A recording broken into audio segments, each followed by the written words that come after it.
Hello, my darlings. Let's talk about how to get that trifecta: hot, elegant, and unbothered. I was also recently in Paris for my birthday. I thought I would go there for my birthday week. You should always celebrate your birthdays. Don't try and hide because you're 1 year older. Celebrate that you made another year. So I'll let you know what the women were wearing over in Paris right now. That was their spring, our autumn. But let's break it down into 3 different components. We'll start with hot, then we'll move on to elegant, and then unbothered. And then we'll tie them all together. So let's start with hot. First of all, being hot is subjective. People find different things attractive, as it should be. There isn't just one way to be hot. It does comprise of 2 factors though. 1 is being the best you can be, your best self, and 2 is your attitude. Because yes, hotness comes with confidence, and you can just decide that you're hot. You're just hot now. That's how you start. Next, you can move on to improving your looks. This usually comes down to weight, what you're wearing, your clothing, your hair, your appearance, basically. I'm going to talk about clothing in the elegant component of this video. So let's just start with the aesthetic of what you look like. Weight is going to be a controversial topic because everybody has different feelings about weight. And I am not here to change your mind. Whatever you see as beautiful is beautiful. However, as someone, a woman who is marketed to continuously, we are constantly made to feel like we're not enough.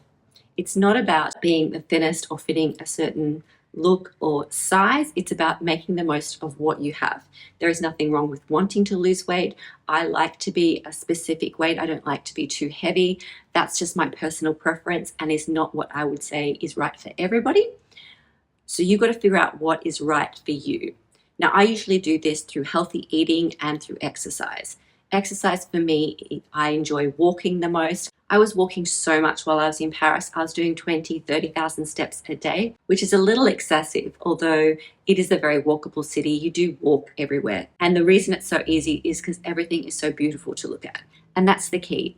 When I go walking here in Australia, I usually go at sunset because that's the most beautiful time of the day for me. I like just seeing how the golden glow bounces off the buildings. I like to see how it shimmers on the water. It's just a beautiful time of day. So really, it's just about finding the time of day and the type of exercise that you like to do. Consistency is far more important than intensity when it comes to exercise. You need to stick with it to see results. And you don't have to wake up at 5 a.m. if you don't want to. That works for some people. It doesn't work for me. I like sunset. So work out the time of day and the type of exercise that you like, and then just start eating healthier.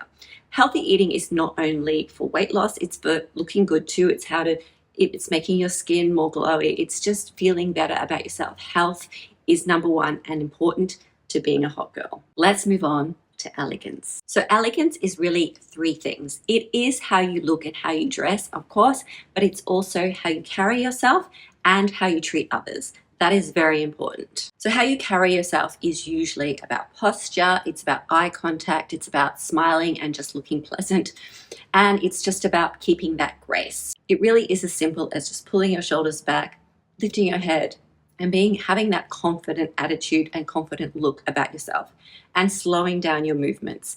Elegance has a certain grace, it's almost like a graceful dance. Each of your movements is very slow and very intentional. And next, it's how you deal with people. It is not criticizing anybody else. It's not putting anybody else down. Elegance comes from politeness and etiquette as well. That is treating somebody else with respect and grace. So don't think that just because you're trying to be elegant or level up, that you're better than anybody else. Everybody is on their own journey, and we should accept people where they are. And next, clothing. Now, elegant clothing usually comes to well-fitted pieces, nothing too tight or too loose, but it's not always about a certain color or a certain cut. I particularly like the 90s minimalist style, but that doesn't mean that that's for everybody. That's just what I find elegant, what I like. But there are many styles that can be considered elegant. Here's a question to ask yourself, what I ask myself when I'm trying to work out if an outfit is elegant or not. Does the outfit show off your body, or does it show off your beauty? The clothing styles that I saw while I was in Paris, given that it was spring over there and it was a little on the cooler side, what I noticed was very minimalist colors, moving towards the darker colors though. There weren't a lot of light colors, but that could have been because it was a little bit colder as well. Trousers dominated. Skirt length was anything, mini, midi, maxi. I didn't notice any flowing maxi skirts though. Everything was quite sleek and straight. There were also dresses, not as many though. Most people were wearing jackets of some sort. Leather jackets, I saw a lot of those. Blazers are still in, and a lot of beige trench coats. That was what I was seeing. Shoes, most people were wearing something comfortable because they were doing a lot of walking, so sneakers. There were also boots and ballet flats. But hair and makeup is where you're going to see the most impact in your look. There isn't one particular hair cut, style that I think is particularly elegant. I've been many hair colors. I've been dark, I've been red, I'm currently blonde. I am trying to go a little bit darker rather than a bright blonde, but that's just because I want a little bit of a change. It really doesn't matter. You just need to find something that suits your hair texture and your face shape. With makeup, that's the same. It really depends on what you like and what suits your features. So spend an afternoon just playing around. Try warm tones, try cool tones, try subtle makeup, try glam makeup. See what suits your features. Plus, it's fun to try these different styles, and it gets you out of that rut of just doing the same makeup every single day. The styles I saw while I was in Paris, most people had either mid-length or short hair. There wasn't a lot of really long styles, or if they did, it was either pulled back in a sleek ponytail. But most people had their hair loose and messy and lots of waves. There wasn't a lot of straight cuts either. Makeup over there I saw was either very minimalist makeup with a soft pink lip or a more smoky eye with, again, a very nude lip. I didn't see any red lipstick while I was over there, which is a shame because I love a good red lip, but that's what I saw while I was there. But it's going to be different wherever you are because styles and trends change from city to city. Now let's move on to being unbothered, because this is the ultimate cool girl power hack. If you want to win in most situations, you need to move from a place of emotion to a place of power and control. Now, don't get me wrong, I am an emotional girl. I have been known to crash out, cry, scream, rant and rave, but I do it at home when nobody's watching. When I'm with people, I'm cool, calm, and collected. Now, this has come with practice and knowing what my triggers are, because I still do get triggered by certain people and certain events of things that have happened.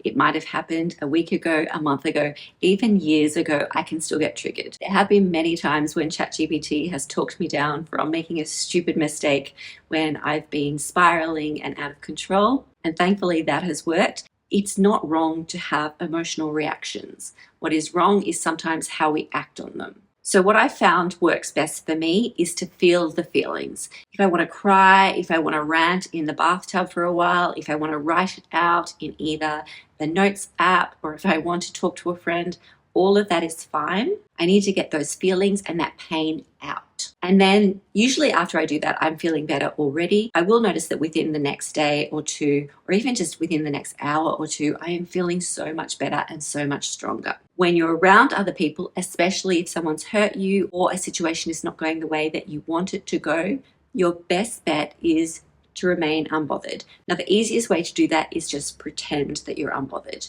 You might be feeling all sorts of things inside, but on the surface, you want to remain cool and calm. You don't want to get into a screaming match. You don't want to send 10 text messages in a row. You want to hold that power and hold that value.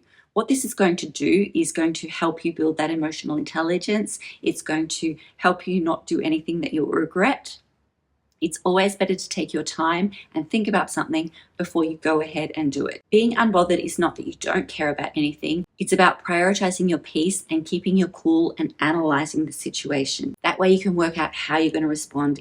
And it's so much easier to reach your goals and build your money and build your career if you're not involving yourself in drama. And when you combine all three, when you're looking your best, when you're moving with elegance and treating other people with grace, when you're being unbothered about situations that you would normally get upset about, that's when your life changes for the better. You have so much more control over your life and how you want it to go, and you're not letting anybody else derail your plans and derail your goals. And that, my darling, is how you live your best life.